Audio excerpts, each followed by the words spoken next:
டிவிகேவை roast பண்ணா பிடிக்கும் போது 5,000 சொன்னாரு, அங்க இருக்கிற ஒரு 10,000 சொன்னாரு. அதுக்கப்புறம் ஃபங்க்ஷன் நடக்க சொல்ல 25,000 பேர் எதிர்பார்த்தோம். இப்போ 30,000 பேர் வந்திருக்கீங்க. தலைவர் வராம ஆளே வரல. இந்த மரகதம் தான்டா பெரிய வேல்யூ. அதுதான்டா எம்ஜிஆர் கரெக்டா வச்சிருக்காரு. தலைவர்கிட்ட வந்து இருக்கு. அந்த அதை முழுகடிக்கிற கப்பலை தாவேக்கான்ற ஒரு பவர்ஃபுல் ஆயுதம் வந்து கப்பலை மேல தூக்கி வைக்குமா, எடப்பாடியை மட்டும் முழு வைக்குமா. வணக்கம் மக்களே, நான் உங்கள் உதயா. நான் உங்கள் நரேன். இது உங்கள் குரு சிஷ்யா காணொலி. இன்னைக்கு நம்ம பார்க்க போற இன்ட்ரெஸ்டிங்கான டாபிக், அதாவது மாஸ்டர் மகேந்திரன் அவர் சில விஷயத்த பேசியிருக்காரு. ஏன்னா இங்க நம்ம வாடிக்கையாளர் எல்லாருமே பார்த்தீங்கன்னா டிவிகேவை ரோஸ்ட் பண்ணா பிடிக்கும் போது அந்த டிவிகே சார்பா யாரெல்லாம் இன்னைக்கு பேசியிருக்காங்களோ, நேற்று பேசினவங்க கொஞ்சம் விட்டு போயிருந்தது, அது கொஞ்சம் கொசுறு இதில் போட்டுட்டு மீதி மெயினான டிஷ் பின்னாடி வருது. பொறுமையாக அந்த வீடியோ ஃபுல்லாக பாருங்க. டிவிகே நம்ம ரோஸ்ட் பண்ணணும் இல்லை, அவங்களே ரோஸ்ட் பண்ணி வீடியோ போடுறாங்க, அதை எடுத்து நம்ம எக்ஸ்பிளைன் பண்ணுறோம். அவ்வளோதான், எக்ஸ்பிளைன் பண்ணுறோம். சரி ஓகே. ஃபர்ஸ்ட் பார்த்தீங்கன்னா இப்போ தமிழ்நாடு ஃபுல்லாக பார்த்தீங்கன்னா எலக்ட்ரிசிட்டி இஷ்யூஸ் போயிட்டு இருக்கு. கரண்ட் நிறைய இடத்துல இல்லை, ஆக்சுவலாக அவதிப்படுறாங்க. கை குழந்தை இருக்குது, அப்புறம் பெரியவங்க இருக்காங்க. சில பேர்லாம் வந்துட்டு எலக்ட்ரிசிட்டி வச்சு தான் அவங்களோட பொழப்பே நடத்துகிறாங்க. சில வீடுலலாம் பார்த்தீங்கன்னா இந்த பொல்யூஷன்லாம் இருக்கக்கூடாதுன்னு சொல்லிட்டு காரே பார்த்தீங்கன்னா இவி கார் வாங்குறாங்க. ஒர்க் சைட்டெல்லாம் முடிச்சுட்டு வந்துட்டு வீட்டில் வர சொல்ல சார்ஜ் போட்டுட்டு தூங்குறாங்க. ஆனால் காலையில் எதாவது சார்ஜ் ஆகலையும். வேலை விஷயத்தில் ப்ராப்ளம் வருது, வீட்டில் குழந்தை தூங்க முடியல, இவ்வளோ ப்ராப்ளம் டெய்லி லைஃப் பயங்கரமாக பாதிக்குது. இவ்வளோ விஷயம் நடக்கிறப்ப அதை வந்துட்டு ஒரு தென்னாவட்டில் கேலியுமா ஒருத்தர் பேசினா எப்படி இருக்குமோ அப்படியே இருந்தது இந்த மாஸ்டர் மகேந்திரன் பேசுனது. அது டிவிக்கே சப்போர்ட் பண்ணுற எல்லாரும் பேசுறது அப்படிதான் இருக்கு. இப்போ அது எப்படி பேசுறாங்கன்னா அனுபவிச்சு தாண்டா ஆகணும் நீங்க அப்படி அப்படிதான் இருந்தது அந்த நோக்கம். ஓப்பனிங்ல பாத்தீங்கன்னா அதான் சோலார் சிஸ்டம்னு ஒன்று இருக்குல்ல, கண்டுபிடிச்சிக்கிறாங்களா அப்படின்னு. அப்போ சோலார் சிஸ்டம் அவர் சொன்னது, சோலார் சிஸ்டம்னா என்ன தெரியும்ல? அதுதான் சார் நானும் சொல்ல வந்தேன். சோலார் பவருக்கும் சோலார் சிஸ்டத்துக்கும் டிஃப்ரென்ஸ் தெரியாத ஒருத்தன் அது பேர் இன்டர்வியூவில் வந்துட்டு கமெண்ட் சொல்லிக்கின்னு பாலிடிக்ஸ் பற்றி பேசிக்கின்னு உங்களுக்குலாம் என்ன தகுதி இருக்கு? நடித்தது மட்டும்தான் தகுதி சிஎம் ஆகிறதுக்கு அப்படின்னு சொன்னால் அதுவே செட் ஆகாதுன்னு சொல்கிறாங்க. நீ எத்தனை படம் நடிச்சேன்னு கூட தெரியாது. இன்னொரு படம், முக்கியமான படம் நடிச்சாப்புல இந்த எலெக்ஷனுக்கு முன்னாடி டிஎம்கே இருந்த டைம்ல, மக்களே நீங்க இதுக்காக போராடணும், மக்களே நீங்க வெளில வரணும். அந்த வீடியோ பார்த்திருக்கியா? அது ஜிம்மில் வந்துட்டு பேசுறது. ஒரு நீயும் நடிச்சுட்டு தான் வெளியே வந்துக்கிற.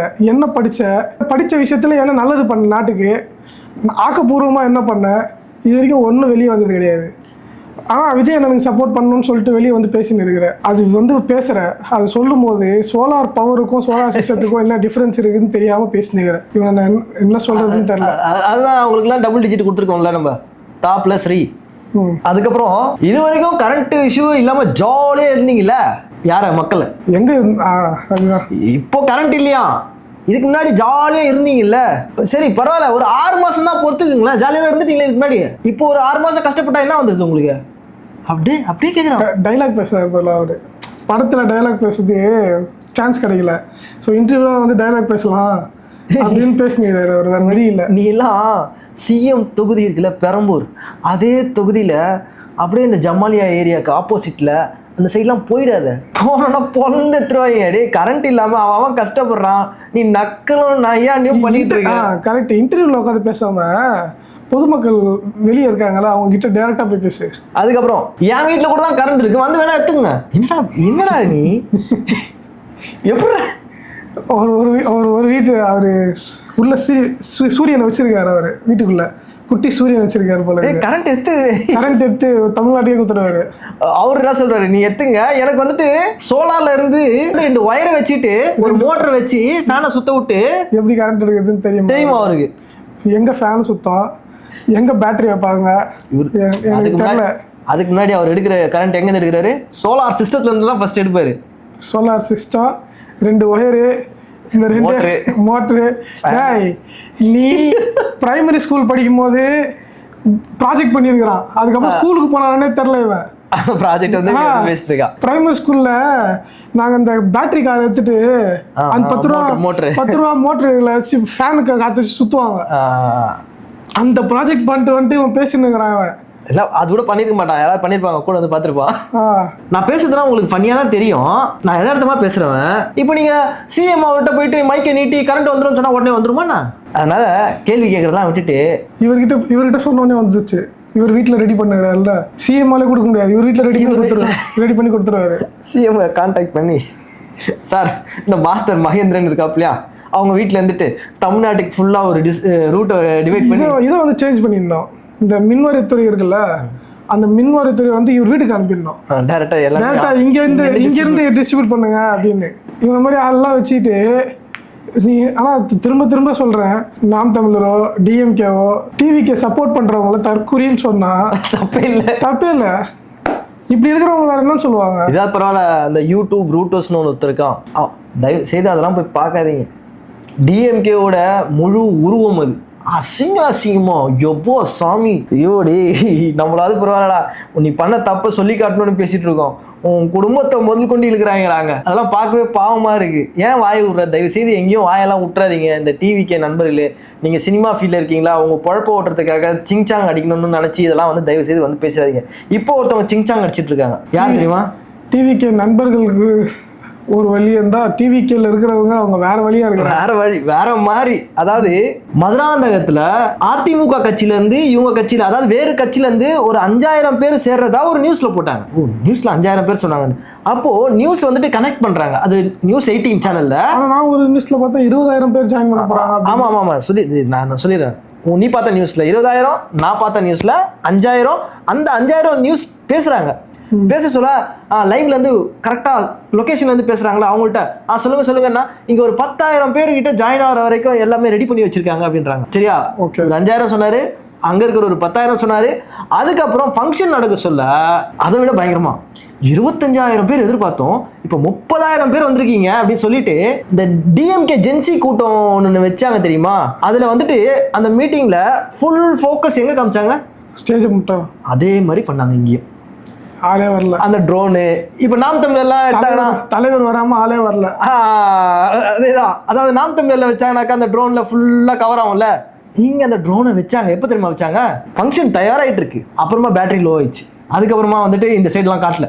அதுலயும் சீட்ல எல்லா சீட்லயும் ஏதோ ஒரு பேக் வச்சிருக்காங்க. வரவங்களுக்குலாம் சொன்னா தண்ணி வச்சிருக்கான்னு சொல்லுவாங்க. ஒரு பேக்ல கவர் மூடி வச்சிருக்காங்க. அதுதான் கிளியரா புரியுது. தலைவர் வரல, டிவிக்கு தலைவர் அவர் வரல, ஆளுங்க வரமாட்டாங்க. அவரை பார்க்கறதுக்கு மட்டும்தான் இப்போ வரைக்கும். நான் பழைய வீடியோ சொன்ன மாதிரி தான், எம்ஜிஆர், ஜெயலலிதா இவங்க இல்லாமல் ஏடிஎம்கே இல்லை, கலைஞர், அதுக்கப்புறமேட்டு இப்போ ஸ்டாலின் இவர் போனதுக்கு அப்புறமேட்டு டிஎம்கே இல்லை, விஜய் அவர் போயிட்டாருன்னா டிவிகே இல்லை. இந்த விஷயம் வந்து ரொம்ப நாளுக்கு இல்லை. ஆனால் 20 வருஷமா இது நிரந்தர சிஎம் சொல்லிட்டு இந்த மரகதம்ன்றவங்க பேசியிருக்காங்க. அதுக்கு முன்னாடி மரகதம் வரதுக்கு முன்னாடி அங்கே ஆதவர்ஜுனா ஸ்டேஜுக்குள்ள வர்றாரு. அவர் வந்து பேசுறாரு மரகதத்தை வந்துட்டு, அதாவது ரியல் மரகதத்தை பேசுவாங்க தெரியுமா? தங்கம் வைரம் எல்லாத்தையும் விட்டுட்டு இந்த மரகதம் தான்டா பெரிய வேல்யூ, அதுதான்டா எம்ஜிஆர் கரெக்டா வச்சிருக்காரு அப்படின்னு சொல்லி அவங்கள போல்றாங்க. மரகதம் கடைசியா யார்கிட்ட வந்து இருக்கு தெரியுமா? தலைவர்கிட்ட வந்து இருக்கு. அந்த மரகதத்துக்கு இப்போதான் வேல்யூ. புரியல. நீங்க வந்துட்டு சோசியல் சர்வீஸ் பண்ண வந்தீங்களா? இந்த 23ஆம் புலிகேசியில நேற்று பேசிட்டு இருந்தோமே, அமைச்சரை போய் பார்க்க சொல்ல வந்துட்டு ஒருத்தர் அவார்டு தருவாங்க. கிளியரா தெரியுது. ஒரு டைம் டிஎம்கேல இருந்திருக்காரு, ஒரு டைம் ஏடிஎம்கேல இருந்திருக்காரு, அப்புறம் டிவிகேல வந்திருக்காரு. நல்லா ட்ரெயினர் இருக்காரு. இந்த மாதிரி அந்த மாதிரி ட்ரெயின் ஆகிற வரை இப்படிதான் பேசுவாரு. சரி, ஓகே. இந்த மதுராந்தகத்தில் இவங்க வந்துட்டு ஒரு 2021 வந்துட்டு 2021-26 வரைக்கும் எம்எல்ஏ வந்தாங்க. அதான் எதிர்கட்சியா இருக்க சொல்ல அதிமுக. அதுக்கப்புறமா இப்போ வந்துட்டு அதிமுகல நின்று ஜெயிச்சுட்டு இந்த மே 4ஆம் தேதி வந்துட்டு எப்படின்னா ஒரு பெரிய பேரமே நடந்துதான். அப்போ எல்லாரும் பாண்டிச்சேரிக்கு போயிட்டாங்க. அதாவது இவங்களுக்கு பேரம்னா ஆல்ரெடி இவங்களுக்கு எக்ஸ்பீரியன்ஸ், கை வந்த கலை. அதுக்கு முன்னாடி சிவி சண்முகம் அவங்கலாம் பயங்கரமானவங்க. இதுல சிவி சண்முகம் தலைமையில ஒரு 30 பேர் இவங்க கிட்ட இருக்காங்களாம். 30 பேர் வந்துட்டு டிவிகேக்கு சப்போர்ட் பண்றதா வந்து சைன் பண்ணி எல்லாம் ரெடி பண்ணி வச்சிருக்காங்க. ஓகே. அந்த டைம்ல எடப்பாடி சைட்ல வந்துட்டு இவங்க 5 பேரை வந்து வச்சுட்டாங்களாம். இவங்க மேல எல்லாரும் பேரம் பேசுறாங்கன்னு சொல்லிட்டு எங்களை சொல்றீங்களே, உண்மையிலேயே பேரம் எங்க நடந்திருக்கு? எடப்பாடி கிட்ட தான் நடந்திருக்கு அப்படின்னு சொல்லிட்டு எடப்பாடி அவர்கிட்ட சொல்றாங்க. அதாவது அதிமுகவோட செயலாளர் இவர் தான் இப்போ பொதுச் செயலாளர். அவர் வந்துட்டு அந்த 5 பேரை கூப்பிட்டது வந்துட்டு பேரமா. ஆனா டிவிகேல நீங்க போய் சேர்ந்தது வந்து பேரம் இல்ல. அதுவும் சிவி சண்முகம் ஒரு 30 பேரை வச்சு டிவிகேக்கு சப்போர்ட் பண்ணது வந்துட்டு எப்படி சொல்றது? இதுக்கெல்லாம் ரீசன் என்னன்னா, மக்கள் முட்டாளா இருக்காங்கன்றதுக்கு இது விட்டா வேற ஒரு எக்ஸாம்பிளே இல்லை. ஓப்பனா வந்துட்டு இந்த மாதிரி எக்ஸாம்பிள் கொடுத்து அடுத்து அதுலயும் முக்கியமான சொன்னாங்கன்னா, இவங்க வந்ததுக்கு காரணம் திமுகவோட அஇஅதிமுக வந்து போய் சேரப்போகுது அப்படி கூட்டணியை வச்சு எடப்பாடியாரை வந்துட்டு சிஎம் ஆக்குறாங்க சொன்னதை கேட்டவொடனே இவங்களுக்குள்ள வந்துட்டு நாடி நரம்பெல்லாம் புடைச்சிக்கிட்டு வெளில வந்துருச்சு. அந்த கோவத்தால தான் வெளியில வந்துடும், இல்லைன்னா அவங்க வந்திருக்க மாட்டாங்க. இதுதான் ரீசனா. எடப்பாடியார் வந்துட்டு அந்த அஇஅதிமுகன்ற கப்பலை வந்துட்டு முழுகடிக்கிறாராம். ஆனா அதை முழுகடிக்கிற கப்பலை தாவேக்கான்ற ஒரு பவர்ஃபுல் ஆயுதம் வந்து கப்பல் மேல தூக்கி வைக்குமா, எடப்பாடியை மட்டும் முழுக விட்டுருமா. அப்படிதான் பேசியிருக்காங்க இன்னைக்கு.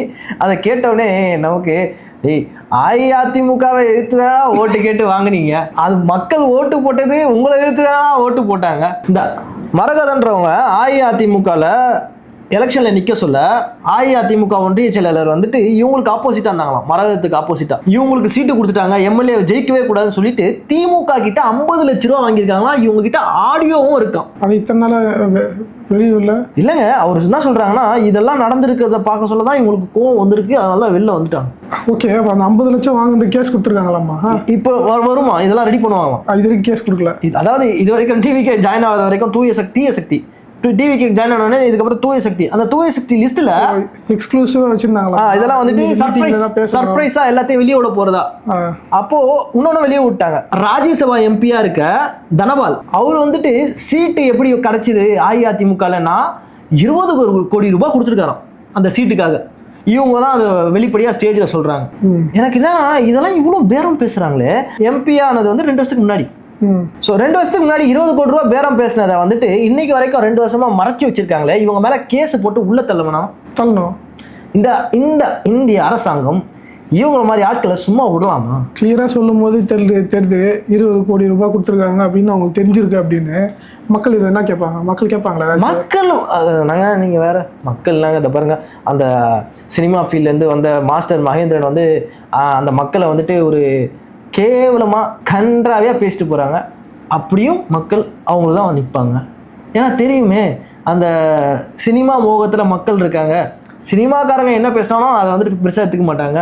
மக்கள் ரொம்ப தெளிவாக இருக்கிறாங்க, அப்படிதான் இருக்குது. இப்போது இவங்க இந்த மீட்டிங்லாம் நடந்ததில்ல, இன்னைக்கு இவங்க பேசினதெல்லாம் வீடியோவில் வரப்ப சாரே பின்னாடி பக்கம் காலியாக இருக்குது, ஃபோக்கஸ் ஃபுல்லாக அங்கே இருந்தது. அப்போ தான் எனக்கு என்ன தோணுச்சு, ஸோ இளைய தளபதி இல்லாமல் சிஎம் ஜோசப் விஜய் இல்லாமல் இருந்த ஒரே காரணத்தால் தான் இந்த மீட்டிங் வந்து ஃபெயில் ஆயிடுச்சு. இதையே ஃபெயில் ஆச்சுன்னா நம்ப மாட்டாங்க. ஆனால் எனக்கு என்ன சொல்கிறதுனே தெரில. ஒரு விஷயமும் கேள்விப்படும் போது மக்கள் இதுக்கெல்லாம் ரியாக்டே பண்ண மாட்டாங்க. இதெல்லாம் அவங்களுக்கு நியூஸ் கூட கிடையாது. யார் என்ன பண்ணா என்ன, மீட்டிங் போட்டு 20 கோடி பற்றி பேசினா என்ன, 50 லட்சத்தை பற்றி பேசினா என்ன, நம்மளுக்கு 1000 ரூபா வந்தால் போதும். இன்னைக்கு எல்லாருக்கும் 1000 ரூபா போட்டு விட்டுருக்காங்களா இந்த மாதத்துக்கு. ஓகே அவங்களோட ஃபீவர் அந்த 1000 ரூபா, அந்த 1000 ரூபா வந்துச்சுன்னா போதும், அவ்வளோதான், வேற எதுவுமே தேவையில்லை. அப்புறம் இன்னொரு முக்கியமான விஷயங்க, இதே டைம்ல சிஎம் ஜோசப் விஜயோட ஒரு வீடியோ வைரல் ஆகுது. அதாவது இவர் வந்துட்டு புரோட்டோகாலை மீறி போனாரா இல்லை ஒன்றும் புரியல, வண்டியில் தனியாக போகிற மாதிரி ஒரு வீடியோ. அதில் சைடில் வந்துட்டு ஒரு கிளாஸ், அது ஜூஸா சரக்கான்னு தெரியல, ஆனால் அதை சரக்குன்னு சொல்லிட்டு மீடியாவில் பேசுகிறாங்க. இதை எப்படி சொல்கிறதுனே தெரியல. நீங்கள் உங்களோட பார்வை என்னவா இருக்கும்? சீட் பெல்ட் போடலை, அது எப்படி நியூஸில் மட்டும் இந்த மாதிரி வீடியோவில் மட்டும் எனக்கு தெரில. ஏன்னா அவரை இன்டர்வியூத்துக்கு டைம் கிடைக்காது, இன்டர்வியூ எடுத்துக்கு மாட்ட மாட்டார். இந்த மாதிரி வீடியோ மட்டும் மாட்டேன் இவங்ககிட்ட. பின்னாடி இருக்கிறவங்க யாரோ வீடியோ எடுத்து அதை சோசியல் மீடியாவில் போட்டிருக்காங்க, அதை வந்து வைரல் ஆக்கி வச்சிருக்காங்க. அதில் என்ன டிஃபெக்டிவாக இருக்குது, அதாவது சரக்கு. இன்னொன்று சொல்ல வந்துட்டேன், ஏன்னு சொன்னால் கூட யூஸ் பண்ணுறது நம்பிடுவாங்க, ஏன்னு சொன்னால் கூட நம்பிடுவாங்க. ஸோ மக்களே, இங்கே ஒருத்தரை பற்றி குறையும் சொல்ல முடியல. இந்த ஜேர்னலிஸ்ட்டை வச்சு ஜேர்னலிஸ்டாக பண்ணுறாங்க, அவங்க பிஸ்னஸ் தான் பண்ணிட்டு இருக்கிறாங்க. ஆனால் கோட்டீஸ்வரன் ஒருத்தர் இருக்கார் தெரியுமா? ஜேர்னலிஸ்ட் தெரியுமா? தெரியாது. இந்த கூட்டணி கட்சிகள் எல்லாருமே வந்துட்டு இப்போ வந்து ஜாயின் ஆனாங்க பற்றியா, திமுகல இருந்து எல்லாரும் வந்தாங்களே, அவங்க வந்து புதிய தலைமுறையில் வந்துட்டு 4 பேரும் ஒன்றா உட்காந்துட்டு இங்கே அதாவது பத்திரிகையாளருக்கு வந்துட்டு கேள்வி நீங்கள் கேளுங்க அப்படின்னு சொல்லி கேட்குறாங்க. அப்போது என்ன கேட்குறாருன்னா, கோட்டீஸ்வரன் வந்துட்டு திருமாவளவன் அவரை பார்த்து கேட்குறாங்க, நீங்கள் தான் ஃபஸ்ட்டு தாவேக்கா வந்துட்டு இந்த பேர அரசியலை பண்ணக்கூடாதுன்னு சொல்லி குதிரை பேர அரசியல் இங்கே போயிட்டு இருக்கு, உங்கள் வாயால் நீங்கள் சொன்னீங்க. அவர் அதுக்கு பதில் சொல்கிறாரு, நான் தான் சொன்னேன், ஏன்னா இந்த மாதிரி நடக்கிற மாதிரி எனக்கு இருந்தது, நான் தான் சொன்னேன். ஆனால் அடுத்த நொடியே ஃப்ளைட்டை விட்டு இறங்கி, அதாவது மதுரையில் எங்கேயோ ஏர்போர்ட்டில் இறங்கி அடுத்த நொடியே ஆதவர்ஜுனா எனக்கு கால் பண்ணார், தலைவரே அந்த மாதிரிலாம் எதுவும் நடக்கலை இங்கே அப்படின்னு சொன்னார், அவங்களா வாண்டடாக வந்து ஜாயின் பண்ணாங்க அப்படின்னு சொல்லிட்டு அதை முடிச்சிட்டாங்க. எங்களுக்கும் அதை பற்றி தெரியாது, சிம்பிளாக முடிச்சிட்டாரு. எது தவறும் அவர் தான், அதை வந்துட்டு தண்ணி ஊற்றி புஷ்பான மாதிரி மாற்றுறதும் அவர் தான். திறமை உள்ள ஒரு தலைவர். இவங்க பேசுறதெல்லாம் பற்றி பேசினா நம்மளுக்கே குழம்பும். இப்போ என்ன பேசுனாங்க, அப்போ என்ன பேசுனாங்க எடுத்து பேசுறதுக்கு. அதுலேயும் வந்துட்டு அந்த இடத்துல IUML அவங்ககிட்ட கேட்குறாங்க, கம்யூனிஸ்ட் அங்கே ஒருத்தர்கிட்ட கேட்குறாங்க, கம்யூனிஸ்ட்ல இருக்கிற செம்மையாக சொன்னார், தாவேக்கால இவங்களே வந்து ஜாயின் பண்ணதே வந்துட்டு தப்புன்னு அவர் சொன்னாராம். நீங்கள் ஏற்றுக்கிறது தப்பு, இப்போ அவங்க ரிசைன் பண்ணதும் தப்பு. அதாவது மக்களால் தேர்ந்தெடுக்கப்பட்டவங்க 12 நாளில் வந்துட்டு ரிசைன் பண்ணுறாங்கன்னா அது மக்கள் விரோதமான ஒரு விஷயம். ஆமாம், அதுக்கு ஆதரவு நீங்கள் தரவே கூடாது, நீங்கள் எப்படி தரலாம் அப்படின்னு சொன்னாங்க. அப்போ இவர் கேட்குறாரு கோட்டீஸ்வரன், மேபி இடைத்தேர்தலில் 4 பேரும் நிற்கிறாங்க, நீங்கள் அவங்களுக்கு வந்துட்டு ஆதரவு கொடுப்பீங்களா கொடுக்க மாட்டீங்களா? செம கேள்வி. அது எங்க சூப்பராக கேட்டார் கோட்டீஸ்வரன். அப்போ கேட்கும்போது அவங்க என்ன சொன்னாங்கன்னா, அது அன்னைக்கு என்ன நடக்குதோ அப்போ பார்த்துப்போம், அந்த மாதிரி அவங்க பண்ண மாட்டாங்கன்ற நம்பிக்கை இருக்கு. பார்க்கலாம். இதெல்லாம் சொன்னால் கூட மக்களுக்கு இதெல்லாம் புரியுமான்னு கூட தெரில. மக்கள் என்ன புரிஞ்சிருக்காங்கன்னு சொல்லிட்டு கமெண்ட்ல சொல்லலாம். ஸோ இந்த வீடியோ இதோட முடிச்சிக்கலாம். இந்த வீடியோ எப்படி இருக்குன்றதை கமெண்ட் பாக்ஸில் மென்ஷன் பண்ணுங்க. மீண்டும் ஒரு நல்ல வீடியோ திரும்ப சந்திப்போம். அதுவரை உங்களிடமிருந்து விடைபெறுவது உங்கள் உதயா மற்றும் உங்கள் நரேன். பாய்.